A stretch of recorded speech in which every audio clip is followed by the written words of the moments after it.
Magkagugma sa Distrito Jaro, dakop sa bypass operation.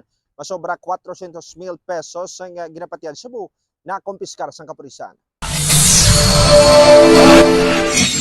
Arestado ang Anay preso tungod sa illegal nga droga lakip na ang kahagugma sini pinagi sa bypass operation sa Barangay Cuartero, Jaro, Iloilo City sa Mayo 6. Ang mga arestado amo Sanday Richard Pampango, 47 anyos, Santa Almolo, kag Camille Rosauro, 27 anyos, Punong Lapos, Iloilo City. Sunod kay Police Lieutenant Colonel Antonio Benitez Jr., hepe sang City Drug Enforcement Unit, nabaklan si Pampango sang isa ka plastic sa ginapatian Cebu gamit ang 14,000 pesos ka bypass money. Ginpahayag pa ni Benitez na recover ang 3 ka mga plastic sang ginapatian Cebu kay Pampango nga nagabalor sang 476,000 pesos kay nagabugat naman sang 70 grams.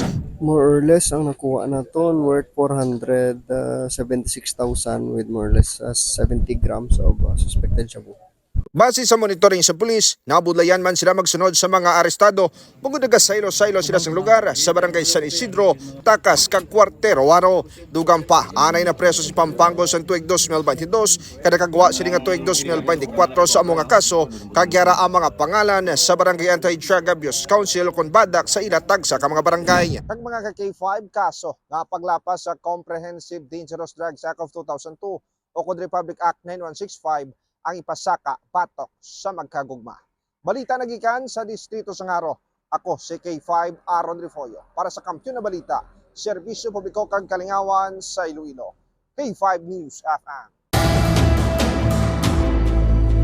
Ang ining balita ang ginadulong sa inyo sang DTX Coffee Mix. Himo sa natural nga sangka pareho sang amarkuso, chia seeds, sugared cane extract powder. DTX Coffee Mix. Nakakapi ka na, naka-detox ka pa. DTX Coffee Mix. Mabakal sa mga butika.